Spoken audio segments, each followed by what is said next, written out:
Jelajahi cara baru mendapatkan informasi. Download Metro TV Extend sekarang.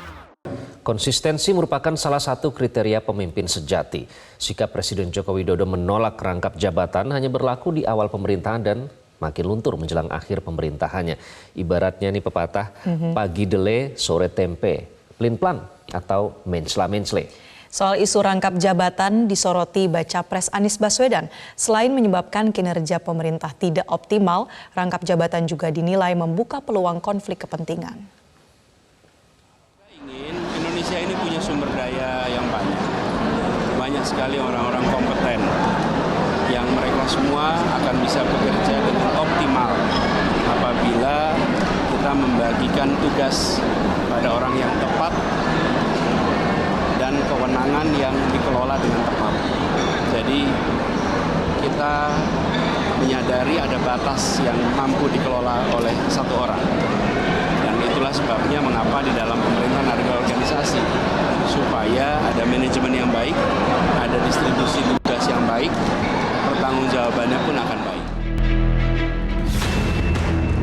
Isu rangkap jabatan tengah disoroti Baca Pres Anies Baswedan. Dalam acara Dialog Rakyat di Bandung, Jawa Barat, Anies menilai salah satu penyebab kinerja pemerintah kurang optimal adalah pejabat yang memiliki beragam pekerjaan. Rangkap jabatan dinilai juga membuka peluang terjadi konflik kepentingan.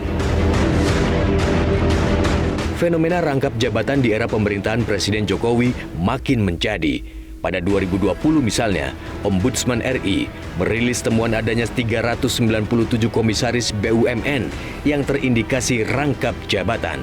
Ditambah lagi 167 komisaris anak perusahaan BUMN yang juga terindikasi rangkap jabatan. Ombudsman kemudian melakukan pendalaman bersama KPK terhadap 281 komisaris yang aktif. Hasilnya, 138 orang atau 49% tidak memiliki kompetensi sesuai jabatan.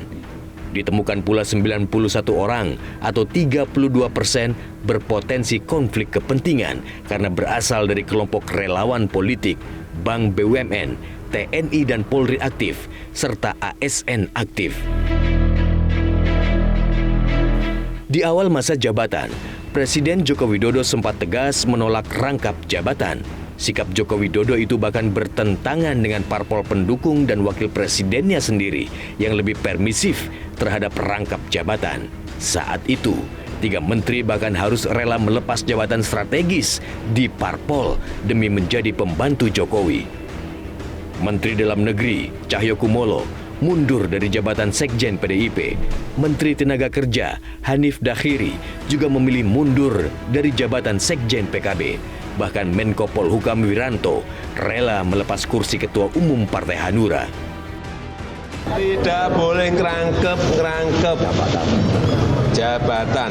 Kerja di satu tempat saja belum tentu benar kok.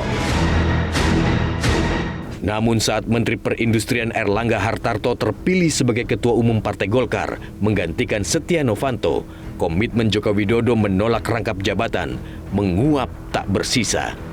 Saat itu, Joko Widodo beralasan posisi Menteri Perindustrian adalah jabatan strategis sehingga mengganti di tengah jalan dapat mengganggu roda pemerintahan. Pak Erlangga ini kan di dalam. Sudah menjadi menteri, ini kan tinggal berapa? Tinggal 1 tahun saja ada praktis ini kita, iya kan?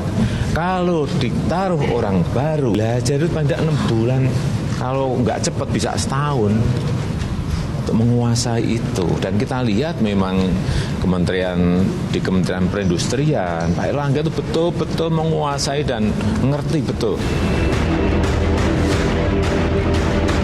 Pada 2021, Presiden Joko Widodo bahkan mendukung rangkap jabatan Rektor Universitas Indonesia, Ari Kunchoro, yang berstatus Wakil Komisaris Bank Rakyat Indonesia.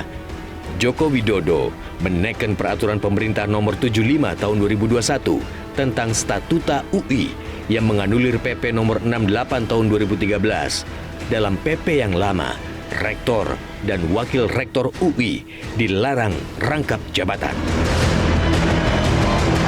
Pada masa jabatan Presiden Joko Widodo yang kedua, sikap anti rangkap jabatan hilang tak bersisa.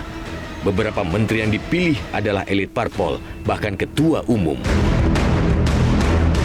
Rangkap jabatan di era pemerintahan Presiden Joko Widodo kembali jadi sorotan saat Menteri BUMN Erick Thohir terpilih sebagai Ketua PSSI. Menurut Joko Widodo, rangkap jabatan tidak masalah selama mampu mengatur waktu dengan baik. Yang paling penting semuanya bisa mengatur waktunya, karena kita kan juga tahu Pak Basuki itu juga menjadi ketua Dayung, bisa. Pak Erlangga juga jadi ketua WUSU, bisa. Pak Luhut juga jadi ketua PASI, bisa.